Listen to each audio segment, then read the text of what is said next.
By the way, Miriam, that was beautiful. You sounded like a songbird, Miriam. That was tremendous. Now, I must say, many years ago, here at Mount Carmel Ministry, I had the pleasure of emceeing this fine show.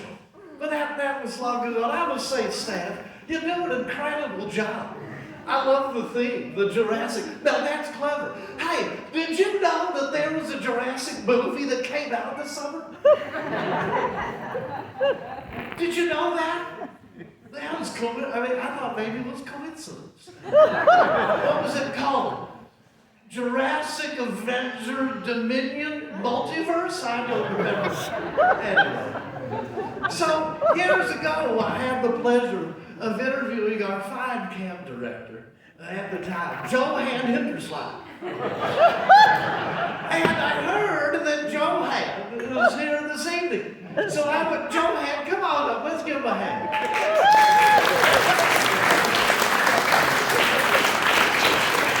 Welcome to the show, Johan. Now, Johan also needs a microphone. There it's coming. Just be patient. Isn't that the rule at Mount Carmel? Safety and patience? Yeah, it is, exactly. I'm glad you're back, Harry. Have a seat, Johan. Welcome to the show. Yeah, I'm glad to be here. Thanks for the invitation. Well, you know, last time we were here, I mean... You were younger. I was dead. I still am dead. Don't know why I'm here. It's kind of confusing. But hey, here we are. But we had the pleasure of sitting down together at one of these shows, I'd say about 20, 25 years ago. I don't think the microphones were this good, Harry. They weren't. Lucky if they weren't, tripping over the cards and whatnot. I don't remember. But, so, you know, first of all, a lot's happened since you've been gone. Exactly. I mean, for one, the Cubs won the World Series. Oh, there we go. I mean, who saw that coming? What else really matters? I know I didn't, because I was dead. But you know, anyway. So we have the addition of the Stump Theater. What do you think of that theater now? Well, it's a pretty good theater, especially if you love hanging around wood.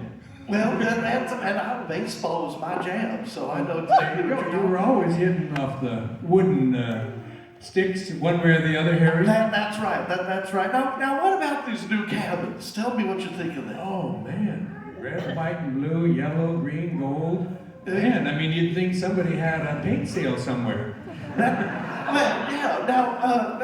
Now, what's been going on since you've been gone? Tell us a little bit about your family. Last time we were together. Yeah, sure. You told me about your children. I hope I did. Now, remind me of their names again. Well, the oldest is Nels. Okay, Niels. Yeah, that's right.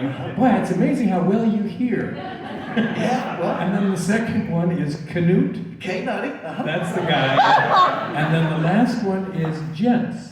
Jeans. You know, I hear those names and I still can't help but wonder if you and your wife were just having a bad game of Scrabble when you named your children.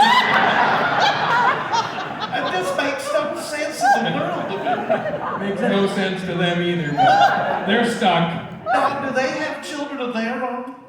I should call them and ask. I suppose you're going to want to know their names too. I mean, maybe I don't know how many grandchildren you have, but if you just want to name a few, go for Sure. it. Well, we've got 7 girls and 1 boy. All right.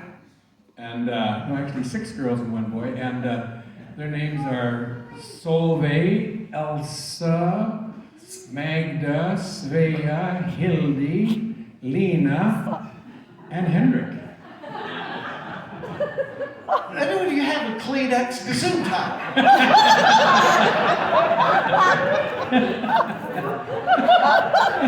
I don't know how you keep that all straight. Yeah, well, I actually didn't. I had to look up on the sky there where they're written on the rafters. Now I remember, when we were here last time doing this interview, this place did not exist. No, this did not. Now, what was the old place? I can't remember. Well, the old place was a chapel. It was just old, like you and like me. What was it called? Miller Chapel. Hey, I didn't know you guys were naming things after beers. now that just doesn't seem right. I don't know what kind of place you were running here at the time, but I don't know about that. What's this one called? Well, Chapel? it isn't called Chapel, but I'll just guarantee you, it's not Bud Light. Oh, well, I guess that's all right. Well, Yeah. Now, a little birdie told me that you have, I guess the word is ministry. You have some new, tell us about that. I was, what is it, Grounders and Grace? Grounders and Grace. Now that sounds like when the ball goes between your legs and you just gotta forgive the guy. I've seen that happen before. So I don't know if that, so tell us about Grounders and Grace. Grounders and Grace. That sounds I actually think that's a better name. we called it Ground Up Grace, like Grace all ground up so you can put it in your coffee. I was going to say, that sounds like a coffee, like you're running a coffee thing. Right. Yeah. Well, it's supposed to give you caffeine, like to give you a little high. So Ground Up Grace. Yeah, that's what it is. Ground Up, so it's a coffee. Yeah, well, it is like a coffee, yeah. Well, okay, it sounds yummy. Well, it is. And I think I would love to. We serve it up in the morning or the evening, so you can drink it morning or night or even I would in the love midday. to try some of that Ground Up Grace. That just sounds yummy. Yeah. For a dead person, I'm surprised you still have an appetite.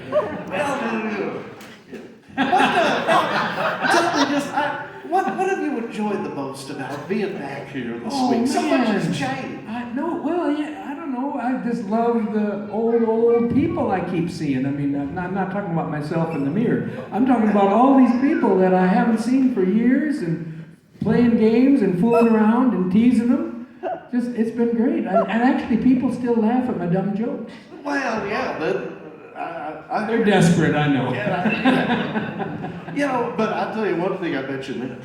What? I bet you miss your, where you used to live down there, those nice down, what they call it, the welcome home cabin. Welcome home, yeah. Now be honest, did you leave Tim Peterson some buried treasure in there?